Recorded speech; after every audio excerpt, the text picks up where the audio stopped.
Good morning and hello from Santa Fe, New Mexico. This is Arvind Lodaya. I'm originally from Bangalore, India, and I'm going to make a case for opening up our gated community.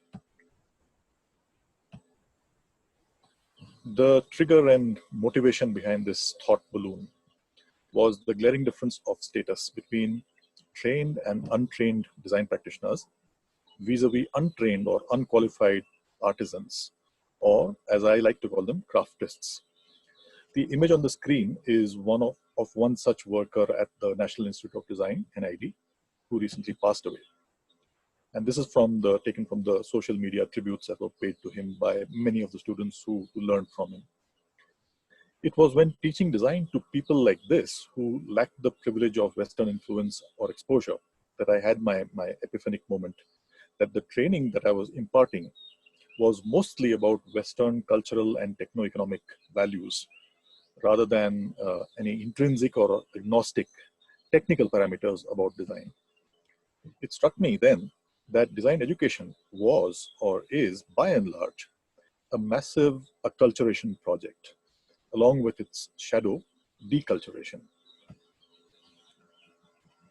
The origins of this can be traced at the founding of institutional design, as, for example, the India report out here, of which you can see a few pages, written by the great American designer couple, Charles and Ray Eames. They wrote this for the founding of institutional design in India, way back in 1957-58. It's a beautifully worded and visionary document, in case you haven't read it. In it, even as the authors eulogize the genius of craft through their tribute to the lota, which is the Indian water pot, in the same stroke, they relegate India's traditional design to the past. Tradition gets framed through a Western anthropological historical lens and gets rendered as primitive and exotic, even though it was very much alive, thriving, and commonplace in the present. So, reflecting on the binary of modern and tradition, let us recall the great Eric Hobsbawm, who showed how traditions have no real relation with the past. In fact, they have been invented even in modern times for political reasons and also commercial. Sadly, this binary manifested into a binary between design and craft, or traditional design, if you want to call it that way, reducing craft to an object of nostalgia and a subject for modernization, which is where designers like me came in as trainers, and dare I say, design intervention, with the unfortunate consequence of rendering traditional and indigenous design knowledge almost entirely invisible. If you look at design epistemology, Nigel Cross pinpoints the locus of the expert knowledge of designers as the human-made world of artifacts, and particularly stresses on innovation and originality, as I'm sure most of us would agree. But this seemingly posits traditional handicraft as antithetical to design, since, as the Eames described it, and as the popular understanding goes, it is a bunch of unconscious, pre-programmed, preset practices that preserve the status quo. In other words, it has little to do with innovation and originality. Let us therefore compare the design process with that of craft. On closer look, we actually find that traditional design also follows a process and iterates its products every year or periodically, quite like automobile models, but in subtle ways. Why subtle? You see, its market need is for continuity rather than novelty. But with every iteration, it also undergoes or undertakes analysis, improvement, innovation, and optimization, while maintaining the overall gestalt, because that's what its market demands. The image on the bottom left shows an Indian tribal artist's representation of the London Underground system in his distinctive formal style. Now, without this explanation, we would have interpreted it as some primitive folklore or mythological mumbo-jumbo. Moving from process to outcome, what is it really that distinguishes design artifacts from traditional design ones? It may be argued that the difference is substantially stylistic and contextual, both of which are arbitrary and variable factors that really do not define the discipline.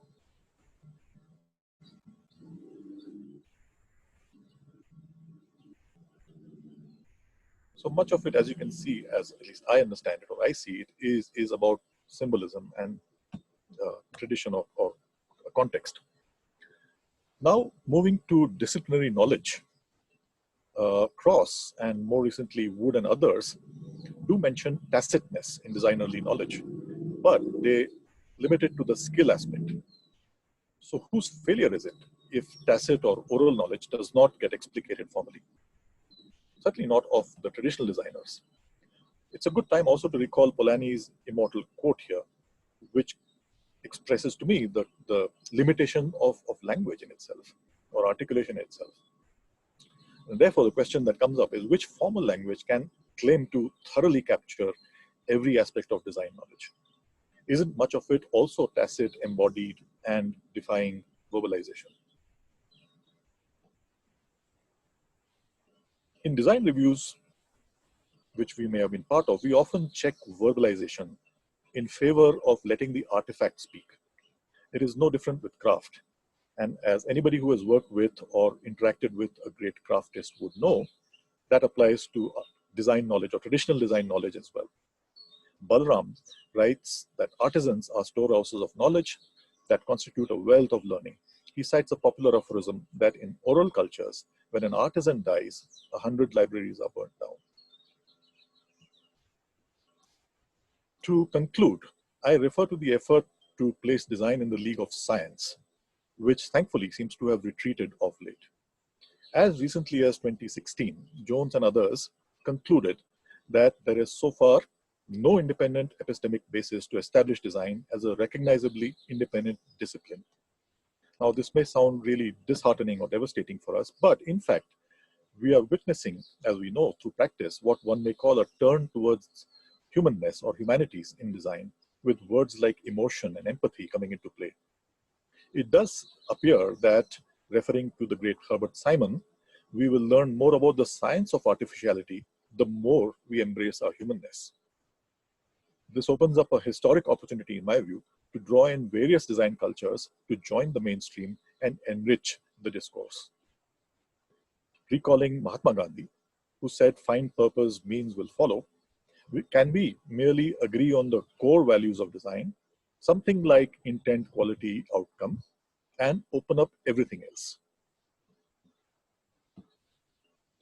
So what could that look like? And here are some of the gates that I talk about that we can open up or must open up in order to allow plurality and diversity to rush in and occupy design.